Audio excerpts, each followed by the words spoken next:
Aurélie Filippetti, bonjour. Bonjour. Je vous présente, vous êtes députée de Moselle, porte-parole du groupe socialiste à l'Assemblée nationale. Vous êtes proche de François Hollande, la seule femme d'ailleurs dans le premier cercle. Non, l'une des femmes. Il y en a d'autres. Il y a Marisol Touraine, Geneviève Fioraso.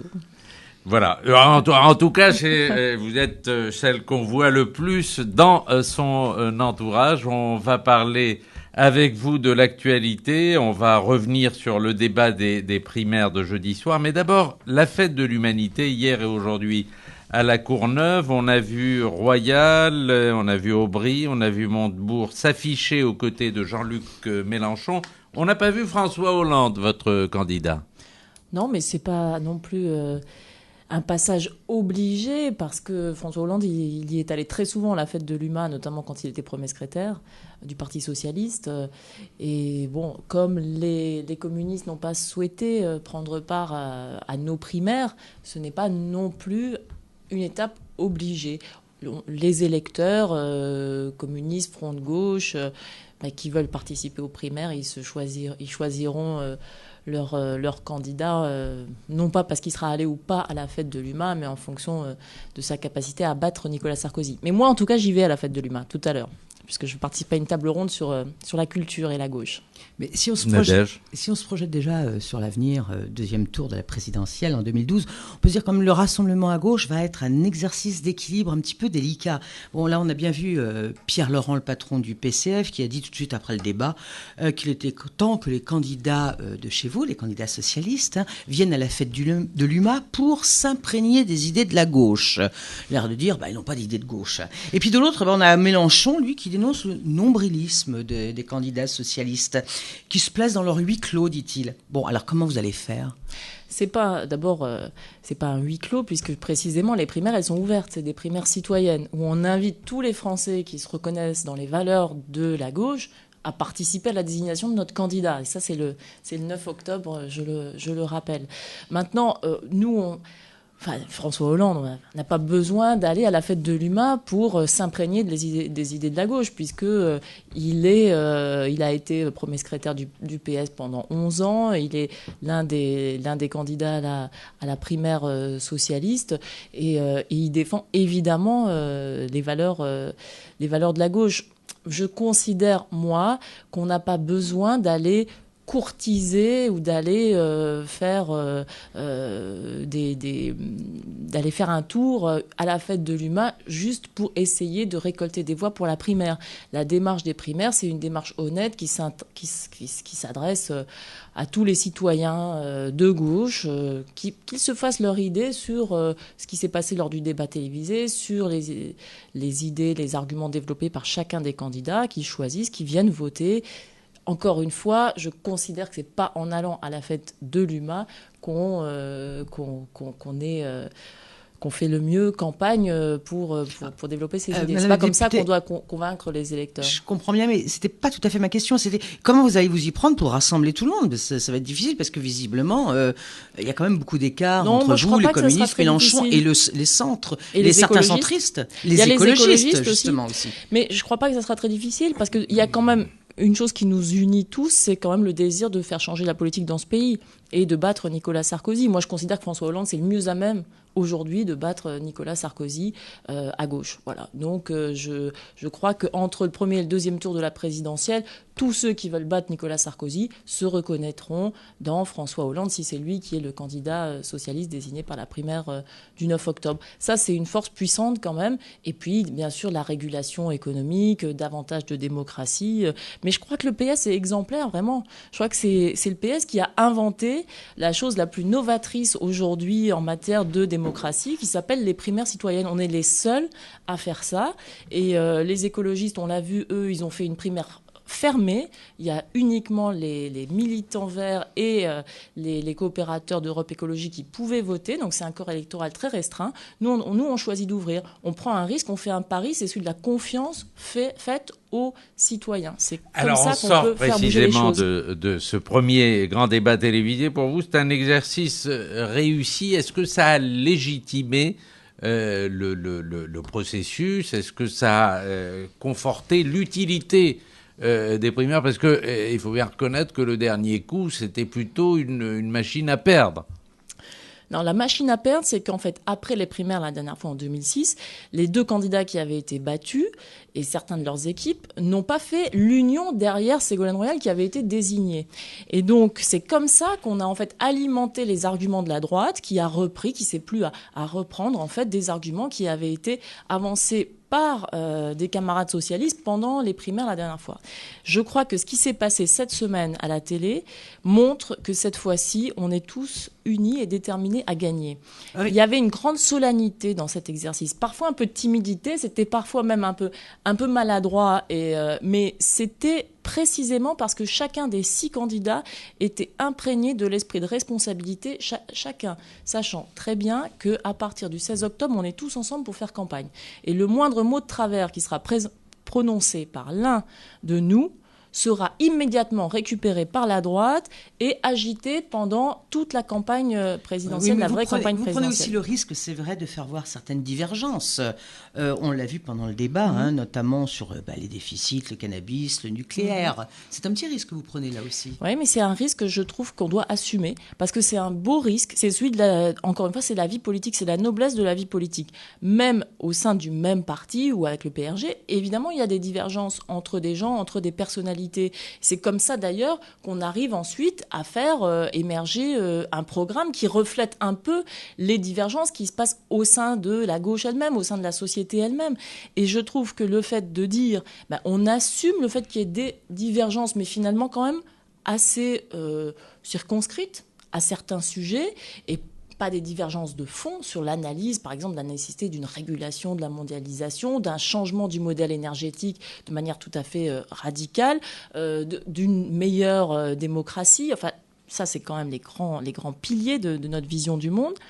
Mais on assume certaines divergences et on débat en se respectant. Et je trouve vraiment que là, on a eu un exercice télévisé qui était totalement nouveau, qui était extrêmement casse-gueule, on peut dire, et qui au final a rassemblé 5 millions de téléspectateurs. Moi, franchement, j'y croyais pas. Et je pensais qu'en plus, ça allait s'essioler au fur et à mesure de l'émission. Les gens sont restés pendant 3 heures. Ça prouve qu'il y a une aspiration à de vraies émissions politiques à la télévision. Je crois que c'est à l'honneur du Parti socialiste d'avoir organisé ça.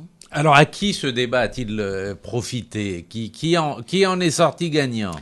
D'abord, je crois le PS et la gauche, vraiment.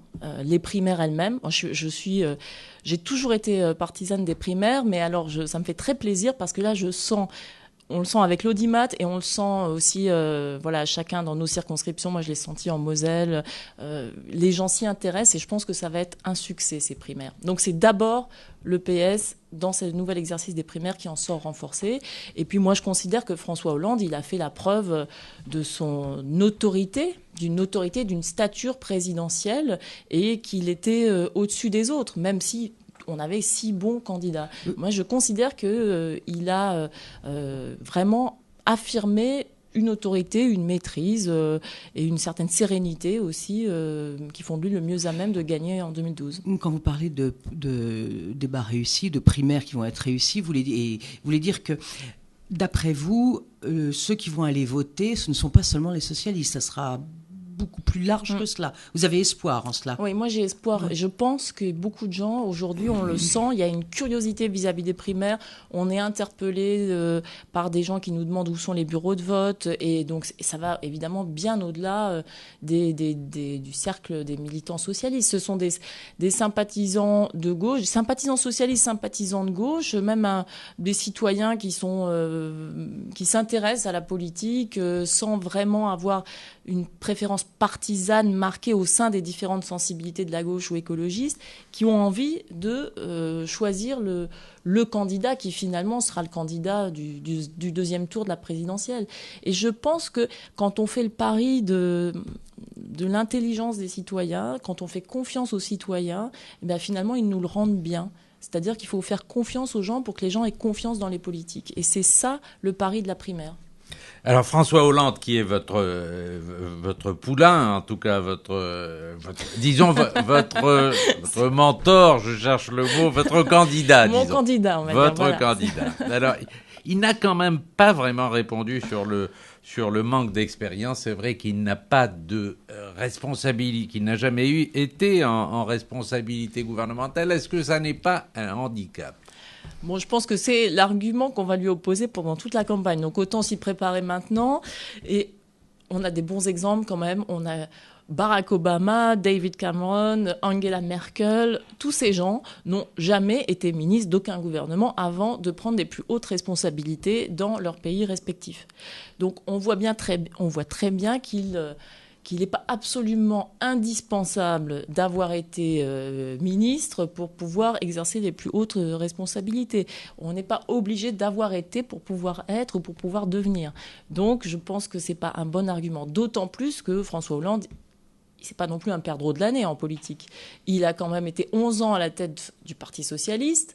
Au moment où Lionel Jospin était Premier ministre, il était à la tête du PS et il prenait évidemment toutes les décisions importantes. Oui, justement, on lui a beaucoup reproché de ne pas avoir su, quand il était à la tête du PS, bien réformer le parti, rassembler. On lui a fait beaucoup de reproches à ce moment-là. Moi, j'ai un souvenir en 2004 où il était à la une de je ne sais plus quel magazine comme l'homme de l'année. Et le PS avait gagné les élections régionales, cantonales, européennes. En 2006, ça a été la même chose. Il a quand même accumulé un certain nombre de succès électoraux. Le problème, ça a été le référendum de 2005 sur la Constitution européenne. Mais enfin, c'est quand même pas à lui qu'on va faire le reproche aujourd'hui de ce qui s'est passé au sein du PS au moment du référendum européen. Donc, je considère que ça a été un bon premier secrétaire. Et y compris parce que moi, à l'époque, au début, en tout cas, j'étais chez les Verts et que dans les discussions qu'il avait établies, il avait fait beaucoup de passerelles avec les écologistes. Déjà à ce moment-là, sur les questions environnementales, il y avait un bon travail entre les Verts et le PS qui s'était mis en place à un moment où lui, il était premier secrétaire. Alors, on va revenir au débat. Tous les spectateurs qui ont été au bout du débat, et comme vous l'avez fait remarquer, il y en a beaucoup, ils ont pu voir en direct quelque chose d'étonnant. François Hollande embrasse Martine Aubry, tend la main à Ségolène Royal. C'est quand même un petit peu curieux. Est-ce que ça ne présage pas de problème à venir, cela ? Je ne crois pas, non. Non, mais c'est vrai, c'était très étonnant et je crois que je ne suis pas la seule à l'avoir remarqué. Ah, ben écoutez, il y a je pense pas qu'il soit différent vis-à-vis de Ségolène Royal de ce qu'il est vis-à-vis de Martine Aubry. C'est une question qui est politique. Il y en a une qui l'embrasse, puis l'autre à qui il serre la main. Je crois qu'ils se sont fait la bise à La Rochelle, mais enfin, on va pas être là à commenter les moments où ils se font la bise. C'était un petit peu anecdotique, mais je crois que ça peut-être, ça laisse supposer qu'il y a quand même des problèmes. Alors, on imagine si Ségolène Royal elle sera peut-être deuxième, elle sera peut-être première, je ne sais pas. La course, personne ne le connaît. Et selon les sondages, elle devrait être troisième. On a quand même l'impression qu'elle va aller vendre cher ses voix.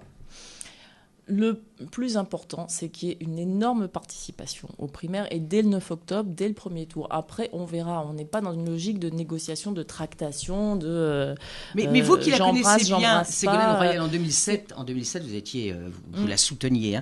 Vous qui la connaissez bien, donc est-ce que vous croyez qu'elle est capable de lancer cet appel au rassemblement Mais bien sûr. Oui. J'ai aucun doute là-dessus, mais aucun. Vraiment.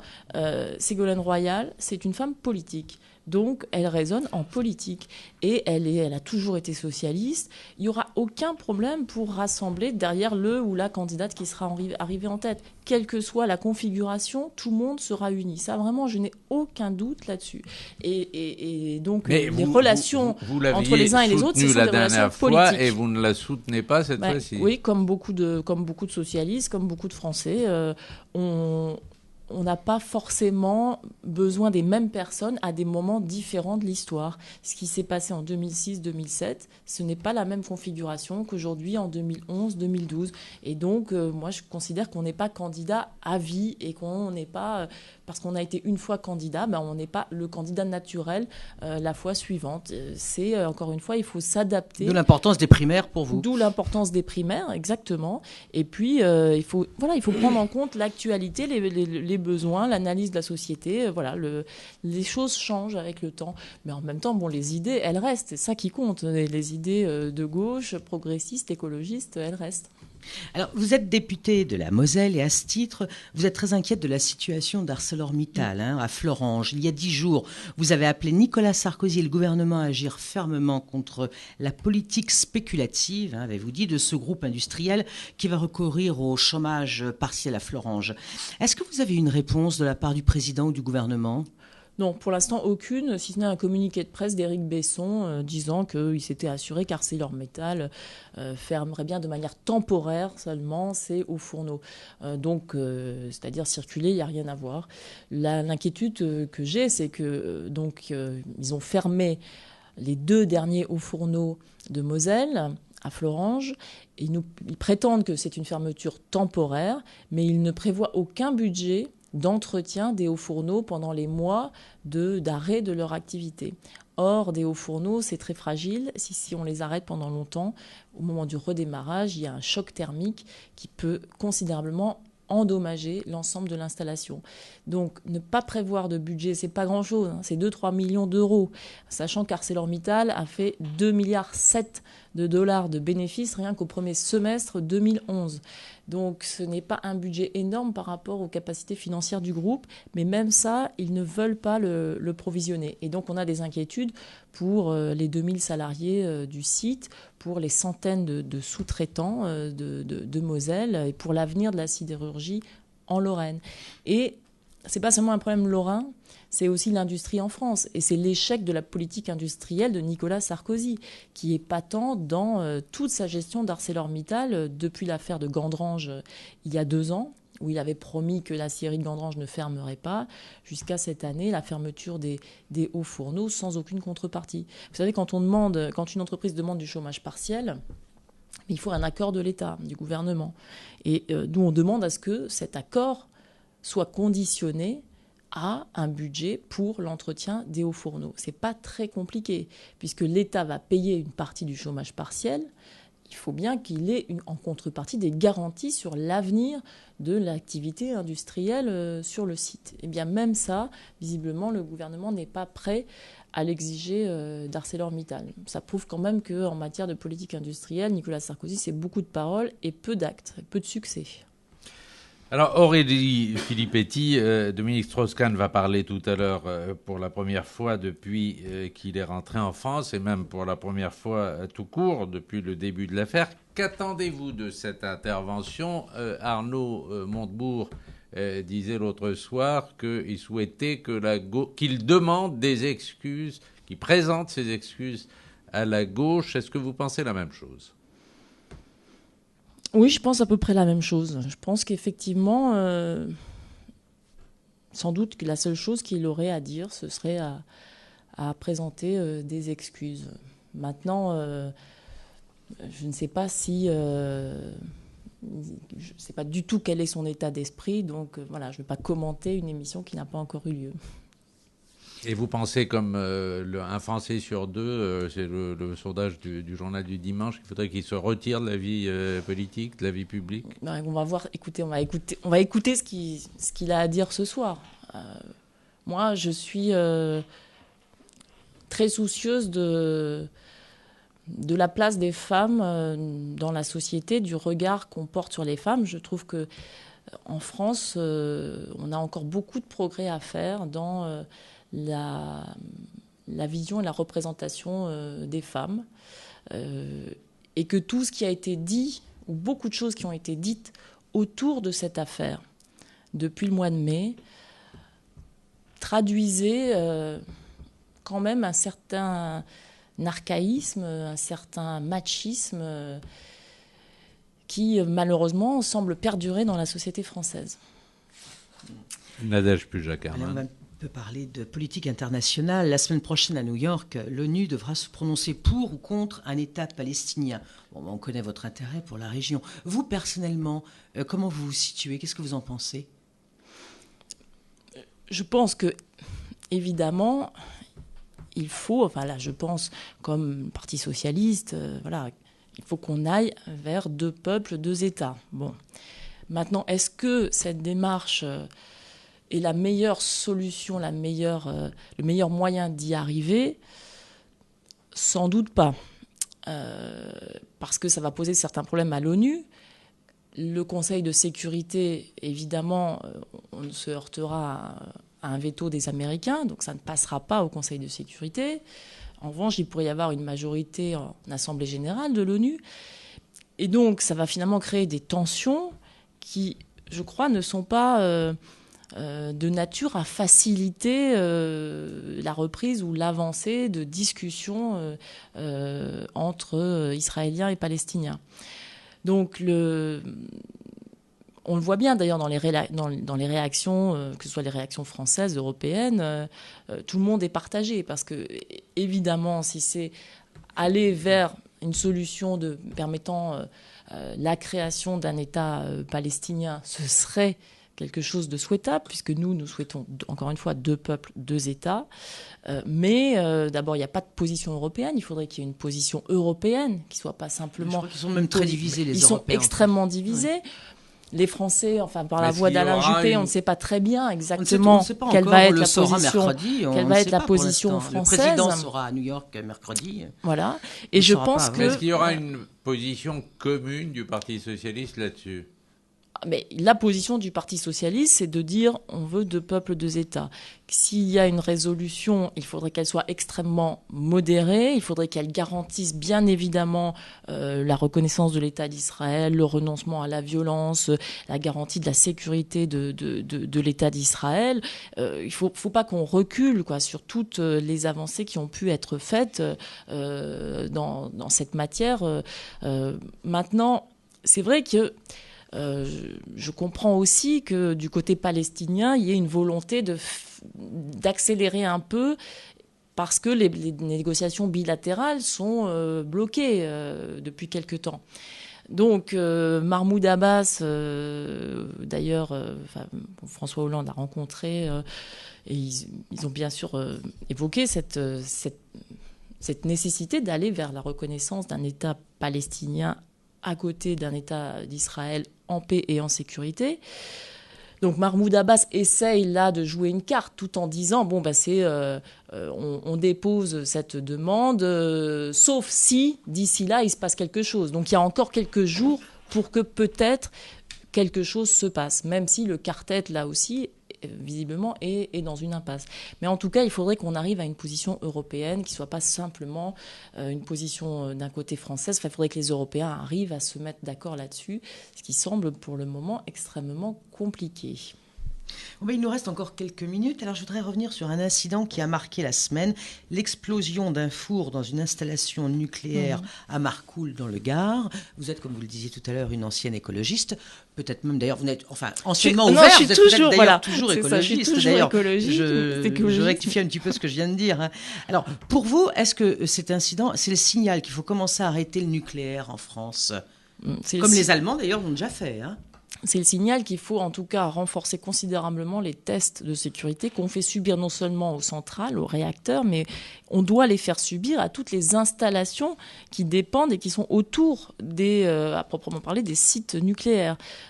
Puisque là, c'est pas un accident nucléaire, c'est un accident industriel, mais dans un site nucléaire.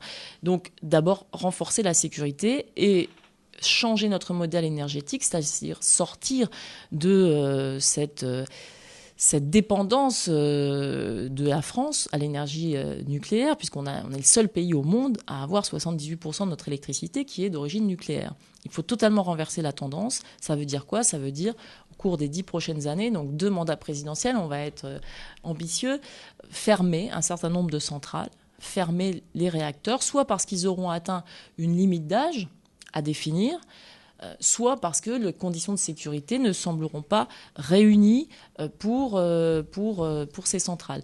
Fermer un certain nombre de centrales, ça veut dire qu'on diminue la part du nucléaire. François Hollande a dit diminuer de 33%, c'est-à-dire d'un tiers en 10 ans. Et c'est réaliste, au bout de 10 ans, sans augmenter trop les prix d'électricité. Oui, c'est réaliste parce qu'il faut donner un signal très fort à l'industrie en France pour que l'industrie investisse dans les économies d'énergie, dans des technologies qui permettent de consommer moins d'énergie, par exemple dans le stockage d'électricité, dans l'amélioration des réseaux. 10 ans, c'est court tout de même. 10 ans, c'est court, mais en moins en 10 ans, c'est quand même un tiers court. En 10 ans, si vous diminuez la consommation d'énergie et si parallèlement vous augmentez la part des des énergies renouvelables qui, là aussi, ont besoin d'un vrai signal. Parce que pour l'instant, ce qu'a fait la droite, c'est de faire une politique de stop and go. On disait d'un côté, allez, on donne une incitation fiscale, et puis l'année suivante, on retirait l'incitation fiscale. Donc c'était une insécurité juridique et fiscale totale pour les industriels. Il y avait la sécurité financière, je veux dire, parce que le prix de l'électricité d'origine nucléaire est quand même beaucoup moins cher que si elle l'était d'autre origine. L'électricité est moins chère si on ne prend pas en compte le coût de recherche, de développement qu'on a mis dans le nucléaire depuis 40 ans, et surtout si on ne prend pas en compte les coûts de démantèlement qu'on ne sait pas aujourd'hui évaluer, mais qui se chiffrent à plusieurs milliards d'euros par centrale. Ces frais de démantèlement, il faudra bien un jour qu'ils soient réintégrés dans le prix de l'électricité. Et ça, pour le moment, ce n'est pas fait. Donc, et puis ça n'empêche pas d'ailleurs EDF de réclamer des hausses de tarifs de 5% par an dans les 5 ans qui viennent, alors même qu'ils nous disent de l'autre côté qu'on a une électricité pas chère. Il y a beaucoup de propagande, enfin de choses assez contestables là-dedans. Quand les Allemands disent qu'ils vont diminuer de 20% en 10 ans l'électricité, donc passer de 22% à quasiment zéro dans les 10 ans, évidemment, c'est un signal, non seulement c'est un signal d'un engagement pour une politique environnementale, mais c'est surtout un signal industriel. Ça veut dire ils nous achètent, c'est vrai qu'ils diminuent leur... Pour l'instant, c'est nous qui leur achetons, hein. On leur achète. Ils nous achètent aussi de l'électricité d'origine nucléaire. Nous, on leur achète de l'électricité au moment des périodes de pointe, notamment au cours de l'hiver dernier, où on a eu un taux de disponibilité de nos centrales qui était historiquement bas. On était à 78% de disponibilité de nos centrales, ce qui était du jamais vu. Pourquoi ? Parce que EDF a fait une stratégie d'exportation, etc. Ils n'ont plus investi dans le réseau français. Donc il faudrait que EDF se reconcentre un peu sur ce qui se passe en France, parce que sinon, c'est nous, actuellement, qui étions obligés d'importer de l'électricité d'Allemagne. Mais donc, simplement, l'Allemagne, quand elle fait ça, elle envoie un signal très fort à ses industriels en disant, ben voilà, vous avez 10 ans pour devenir les champions du monde des énergies renouvelables. Il ne faut pas que la France laisse passer ce train-là. Il faut que nous aussi, on devienne des champions en matière d'énergie renouvelable et qu'on incite nos industriels à investir, parce que c'est ça l'avenir, c'est la croissance verte, c'est les emplois verts, c'est l'énergie verte. Il nous reste 1 minute, si vous permettez encore une toute dernière question, et je vais vous demander une réponse courte. Cette question de l'interdiction des prières de rue qui s'est posée à la fois en Île-de-France et à Nice, ça n'affecte pas votre région à vous, mais Daniel Vaillant, qui était quand même ministre de l'Intérieur, dit dans une interview cette semaine, dans une interview à Métro, que dans le 18e, ça ne gêne personne, les prières de rue. Qu'est-ce que vous en pensez ? Est-ce que c'est très laïque et républicain ? Évidemment, les prières... Il ne doit pas y avoir de prières dans la rue. Enfin, voilà, moi, je suis très laïque. Donc, pour moi, ce n'est pas le lieu de la prière. D'ailleurs, même par respect pour la religion et pour les gens qui veulent l'exercer, ça doit se faire dans des lieux dédiés. Maintenant, il me semblait que... En ce qui concerne la rue Mira, dans le 18e, il y avait une solution qui avait été trouvée avec une fondation, notamment à l'initiative de Daniel Vaillant, qui s'est beaucoup investi pour régler cette question. Donc voilà, je pense évidemment qu'il faut qu'on trouve des solutions dans le respect de la loi de 1905, à laquelle je suis très attachée, même si malheureusement la Moselle est encore, elle, soumise au régime concordataire avec l'Alsace. Puisqu'en 1905, nous n'étions pas français. Vous dites malheureusement, vous reviendrez là-dessus. Moi, j'aimerais bien, mais bon, moi, je suis très laïque. Donc, mais je ne crois pas que ce soit faisable pour l'Alsace et la Moselle. Il n'y a pas suffisamment de gens qui le souhaitent. Merci Aurélie Filippetti.